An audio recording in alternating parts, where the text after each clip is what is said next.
നല്ലൊരു ഒന്നാം തരം കൂളിംഗ് ഗ്ലാസും പിന്നെ അതിൻ്റെ കൂടെ ഒരു എഴുത്തും ഉണ്ട് കേട്ടോ. കാമുകിയെ വെയിറ്റ് ചെയ്തിരുന്ന് അവസാനം ബോറടിച്ചിട്ട് ഊരിച്ചാടി പോയതാണോ അറിയില്ല. വീട്ടിൽ നമ്മൾ രാത്രി മുതൽ രാവിലെ വരെ കിടന്ന് ചളഞ്ഞുറങ്ങാതെ നമ്മൾ ഇതുപോലെ പുറത്തിറങ്ങാൻ ശ്രമിക്കുക കേട്ടോ. ഇതുപോലെ നല്ല മനോഹരമായിട്ടുള്ള സ്ഥലങ്ങളിൽ വന്ന് നല്ല ശുദ്ധവായു നമ്മൾ ശ്വസിക്കാൻ വേണ്ടി നമ്മൾ ആദ്യം ശ്രമിക്കുക. അപ്പോൾ തന്നെ നമ്മുടെ പകുതിയും പ്രശ്നം ക്ലിയറായി കിട്ടും. സുഹൃത്തുക്കളെ, ഗുഡ് മോർണിംഗ്. അപ്പോൾ സമയം ഏതാണ്ട് രാവിലെ ഒരു 6 മണി ആയിട്ടേ ഉള്ളൂ. നിങ്ങൾക്ക് ഈ ഒരു അന്തരീക്ഷം കണ്ടാൽ തന്നെ നിങ്ങൾക്ക് മനസ്സിലാവും. അപ്പോൾ നമ്മൾ നമ്മുടെ മോർണിംഗിൽ നമ്മുടെ റൈഡ് നമ്മൾ സ്റ്റാർട്ട് ചെയ്തു കേട്ടോ. വേറെ പരിപാടിയൊന്നുമില്ല, നൈസായിട്ട് വെച്ച് പിടിക്കുകയാണ്. അപ്പോൾ നമ്മുടെ വണ്ടി നമ്മൾ നോക്കി, നമ്മുടെ വണ്ടിയിൽ ലേശം പെട്രോൾ കുറവുണ്ട്. അപ്പോൾ നമുക്ക് പോകുന്ന വഴി നമുക്ക് പെട്രോളും നമുക്ക് ഫില്ല് ചെയ്യണം. ഇനി വേറെ ഒന്നും നോക്കേണ്ട, നമുക്ക് നമ്മുടെ റൈഡ് അങ്ങോട്ട് സ്റ്റാർട്ട് ചെയ്തേക്കാം. ഞാനിപ്പോൾ പോകുന്നത് 100-ലോ അല്ലെങ്കിൽ 120-ലോ എന്നൊന്നും ആരും പറയരുത്. ഇത് വീഡിയോയിൽ ജസ്റ്റ് നമ്മൾ സ്പീഡ് കൂട്ടിയതാണ് കേട്ടോ. വീഡിയോന് ഒരിക്കലും ആരും ഈ സ്പീഡിലൊന്നും പോകാൻ വേണ്ടി പാടില്ല. ഞാനിപ്പോൾ ഈ ഒരു സ്പീഡല്ല, വീഡിയോന് സ്പീഡ് കൂട്ടിയതാണ് കേട്ടോ. അപ്പോൾ നമ്മൾ നമ്മുടെ AKG ഹോസ്പിറ്റലിൻ്റെ പരിസരത്ത് നമ്മൾ ഏതാണ്ട് എത്തിയിട്ടുണ്ട്. അപ്പോഴേക്കും നമ്മുടെ മീറ്റർ ബ്ലിങ്ക് ചെയ്ത് കാണിച്ചുകൊണ്ടിരിക്കുന്നുണ്ട്. നമുക്ക് എത്രയും പെട്ടെന്ന് നമുക്ക് പമ്പിലോട്ട് നമുക്ക് എത്തണം. അപ്പോൾ നമ്മളിവിടെ ചായ കുടിക്കാൻ വേണ്ടി നിർത്തിയതാണ്. നമ്മുടെ പൂച്ച സാറ് പവറാണ് കേട്ടോ. പുള്ളി ഇവിടെ തന്നെ ചുറ്റിക്കറങ്ങി കളിക്കുന്നുണ്ട്. അതുപോലെ തന്നെ സൂര്യൻ ഉദിച്ച് വരുമ്പം തന്നെ അതിന് മുന്നേ ആയിട്ട് നമ്മുടെ ഭായിമാർ പണിക്ക് പോകാനും തുടങ്ങിയിട്ടുണ്ട്. പ്രഭാതം തന്നെ പൊട്ടി വിടരുന്ന സമയത്ത് നമ്മുടെ ഈ പച്ചപ്പാർന്ന വയൽ കാണാൻ കണ്ണിന് വല്ലാത്തൊരു കുളിർമ തന്നെയാണ് കേട്ടോ ഗൈസ്.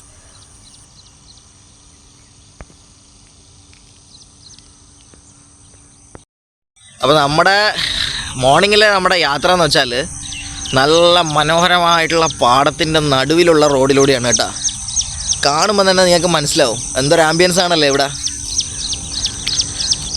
എങ്ങോട്ട് നോക്കിയാലും വയലാണ് കേട്ടോ. ഇനി ജനിക്കുന്ന തലമുറ, അതായത് ഇപ്പോൾ നമ്മളെയൊക്കെ കഴിഞ്ഞ് ഇനി വരുന്ന തലമുറ, അവർക്കൊക്കെ സത്യം പറഞ്ഞാൽ ഇതുപോലുള്ളൊരു എന്താ പറയുക പാടങ്ങളൊക്കെ കാണാൻ പറ്റുമോ എന്നുള്ള കാര്യം എനിക്ക് വളരെ ഡൗട്ടാണ്. കാരണം എന്ന് വെച്ചാൽ ഇപ്പോൾ എല്ലാ സ്ഥലങ്ങളും നികത്തി വീടെടുത്തുകൊണ്ട് അല്ലെങ്കിൽ കെട്ടിടങ്ങൾ എടുത്തുകൊണ്ടിരിക്കുന്ന ഒരു സമയമാണ്. ഈ ഒരു സ്ഥലം എന്ന് വെച്ചാൽ നമ്മൾ കാട്ടാമ്പള്ളി ഈ ഒരു ഭാഗമാണ് കേട്ടോ. ഇവിടെ മാത്രമേ ഞാനിപ്പോൾ ഈ ഒരു വയൽ ഞാൻ കുറച്ച് കണ്ടിട്ടുള്ളൂ ഇവിടെ. ഇപ്പം നമ്മുടെ പരിസരത്തെല്ലാം അത്യാവശ്യം ഇപ്പം വയൽ നികത്തി ഇപ്പം ഒരുപാട് വീടൊക്കെ വന്ന് പല സ്ഥലങ്ങളിലും. ഇപ്പം ഈ ഒരു സംഭവം എന്ന് വെച്ചാൽ ഇതൊരുപാട് കാലമായിട്ടിപ്പം വയലായിട്ട് തന്നെ കിടക്കുന്നുണ്ട് ഇവിടെ. പക്ഷെ ഇത് എത്ര കാലം ഇങ്ങനെ ഉണ്ടാവുമെന്ന് നമുക്ക് പറയാൻ പറ്റില്ല കേട്ടോ.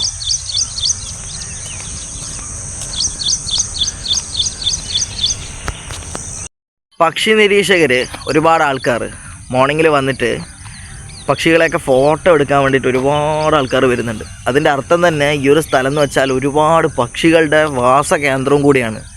ചുറ്റിലെന്ന് പറഞ്ഞാൽ നല്ല മരങ്ങളുണ്ട്. അതുപോലെ തന്നെ ഈ ഒരു സ്ഥലം, ഇതിപ്പോൾ നമ്മൾ കാണുന്ന ഈ സംഭവം എന്ന് വെച്ചാൽ ഇത് നെല്ല് പാടാണ് കേട്ടോ. നെല്ലിട്ട ഒരു സ്ഥലമാണ്. ഈ കാണുന്നതൊക്കെ നമ്മളിപ്പോൾ വിചാരിക്കും പുല്ലാണെന്ന്, പക്ഷേ ഇവിടെ ഇതൊക്കെ നെൽകൃഷിയാണ്. ഇവിടെ ഇപ്പോൾ നെൽകൃഷി സ്റ്റാർട്ട് ചെയ്തിട്ടുണ്ട്. ഏതായാലും ഈ ഒരു സമയം നെൽകൃഷി സ്റ്റാർട്ട് ചെയ്തു. ഒരു ഫെബ്രുവരി മാർച്ചൊക്കെ ആകുമ്പോൾ ഇവരിത് കൊയ്യുന്ന ഒരു വീഡിയോ ഉണ്ട് കേട്ടോ. ഞാനത് ആ ഒരു സമയമാകുമ്പോൾ ഞാൻ കാണിച്ചു തരുന്നതാണ്. എന്തായിട്ടും മെഷീനൊക്കെ വന്ന് ഒരുപാട് ട്രാക്ടറും കാര്യങ്ങളൊക്കെ ആയിട്ട് ഇവിടുന്ന് നെല്ലെടുക്കുന്ന ആ ഒരു വീഡിയോ എന്ന് പറഞ്ഞാൽ നല്ല രസമാണ് കാണാൻ വേണ്ടിയിട്ട്. സത്യം പറഞ്ഞാൽ നമ്മുടെ നാടാണോ എന്ന് തന്നെ നമ്മൾ തെറ്റിദ്ധരിച്ചു പോകും. തമിഴ്നാടോ അല്ലെങ്കിൽ ആന്ധ്രയൊക്കെ ആണോ നമ്മൾ വിചാരിച്ചു പോകും. കാരണം കേരളത്തിൽ ഇപ്പോൾ നെൽകൃഷി എന്ന് പറഞ്ഞാൽ വളരെ ചുരുക്കമാണല്ലോ. അപ്പോൾ ഇവിടെ ഇപ്പോൾ സ്റ്റാർട്ട് ചെയ്തു, ഈ ഒരു കൃഷി സ്റ്റാർട്ട് ചെയ്തിട്ടുണ്ട്. അതിനായിട്ട് അവർ കണ്ടത്തിൻ്റെ പരിസരമൊക്കെ ഒരുക്കി കംപ്ലീറ്റ് അവർ റെഡിയാക്കി കൊണ്ടുവന്നിട്ടുണ്ട് ഈ ഒരു ഭാഗമെല്ലാം. ഇവിടെ ഇപ്പോൾ ഏതാണ്ട് ഒരു 10 മണിയൊക്കെ ആകുമ്പോഴേക്കും പണിക്കാരൊക്കെ റെഡിയായിട്ട് വരും കേട്ടോ. ഇവിടെയൊക്കെ പണിക്കാരൊക്കെ ഉണ്ട്. അപ്പോൾ അത് കഴിഞ്ഞ് കഴിഞ്ഞാൽ ഇതൊരു നെല്ലൊക്കെ മൂരുന്ന ആ ഒരു സമയം, അതൊരു പ്രത്യേക മെഷീനിലൂടെയാണ് അവർ ചെയ്യുന്നത്. അപ്പോൾ ആ ഒരു സമയമാകുമ്പോൾ അതൊക്കെ കാണിച്ചു തരാം കേട്ടോ. ഏതായാലും ഇവിടുത്തെ ഒരു കാഴ്ച എന്ന് പറഞ്ഞാൽ അടിപൊളി തന്നെയാണ് കേട്ടോ. നമ്മുടെ കണ്ണൂർ ഇങ്ങനെയൊരു സ്ഥലം ഇത് മാത്രമേ ഉള്ളൂ എന്നാണ് എൻ്റെ ഒരു കാഴ്ചപ്പാട്. ഇത്രയും ഏക്കർ കണക്കിന് വയലുകൾ അടിപൊളിയാണ് കേട്ടോ. ഈ ഒരു ഭാഗത്തുള്ള ആൾക്കാർക്കൊക്കെ നല്ല സുഖമാണ്. എന്നും രാവിലെ നമുക്ക് വേണമെങ്കിൽ മോർണിംഗിൽ വന്ന് ഇതുവഴി നടക്കാമെന്ന് പറഞ്ഞാൽ തന്നെ ഒരു പ്രത്യേകം മനസ്സിനൊരു ആശ്വാസം കിട്ടുന്ന ഒരു പരിപാടിയാണ്. ഇപ്പം നമ്മുടെയൊക്കെ വീടെന്ന് പറഞ്ഞാൽ നമ്മളിപ്പോൾ ഇവിടുന്ന് കണ്ണൂർ നമ്മുടെ എടച്ചേരിയിൽ നിന്ന് ഏതാണ്ട് ഇവിടെ എത്തണമെങ്കിൽ എനിക്ക് തോന്നുന്നു ഒരു 4-5 കിലോമീറ്റർ, ഒരു 6 കിലോമീറ്റർ ഷുവറായിട്ടുണ്ട് ഇവിടത്തേക്ക്. അപ്പോൾ നമ്മുടെ കൊയിലി നഴ്സിംഗ് കോളേജിൻ്റെ ബസ്സാണ് പോയിക്കൊണ്ടിരിക്കുന്നത് കേട്ടോ. അവിടെ പോയിട്ട് അവിടെ നഴ്സിംഗ് സ്റ്റുഡൻറ്റുകളെ പിക്ക് ചെയ്യാനാണ് ഈ ബസ് അങ്ങോട്ട് പോകുന്നത് കേട്ടോ.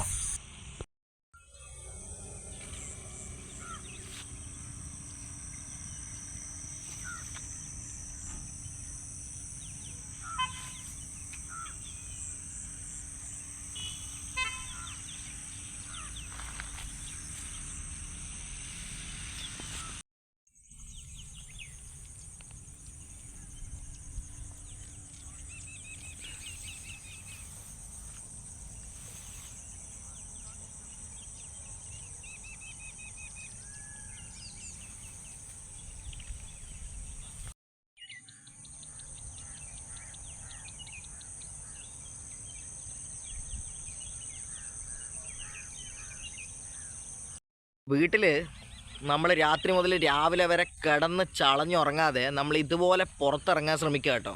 ഇതുപോലെ നല്ല മനോഹരമായിട്ടുള്ള സ്ഥലങ്ങളിൽ വന്ന് നല്ല ശുദ്ധവായു നമ്മൾ ശ്വസിക്കാൻ വേണ്ടി നമ്മൾ ആദ്യം ശ്രമിക്കുക. അപ്പോൾ തന്നെ നമ്മുടെ പകുതിയും പ്രശ്നം ക്ലിയറായി കിട്ടും. അത് കൺഫേംഡ് ആണ്.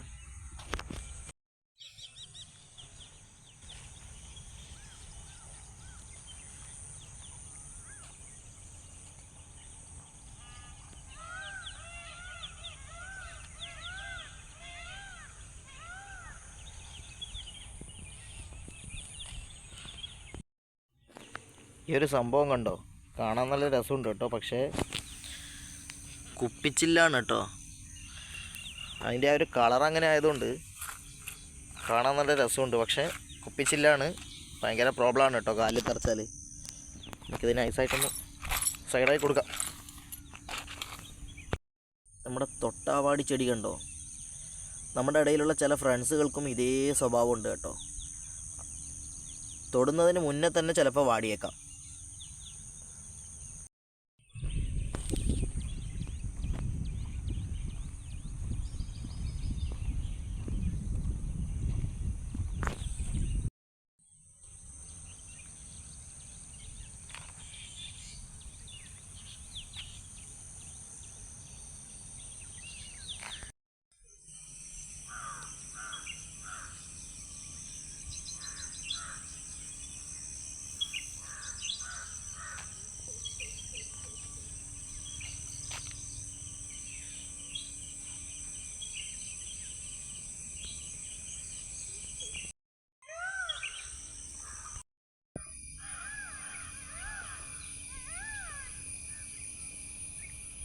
അപ്പോൾ സുഹൃത്തുക്കളെ, ഇന്നത്തെ നമ്മുടെ വീഡിയോ ഇത്രയേ ഉള്ളൂ. ഞാൻ ഇന്നിപ്പോൾ കാണിച്ച സ്ഥലങ്ങളൊക്കെ നിങ്ങൾക്ക് ഇഷ്ടപ്പെട്ടു എന്ന് വിചാരിക്കുന്നു. അപ്പോൾ ഇതുപോലുള്ള നല്ല നല്ല സ്ഥലങ്ങളായിട്ട് നമുക്ക് നെക്സ്റ്റ് ഡേ നമുക്ക് കാണാം.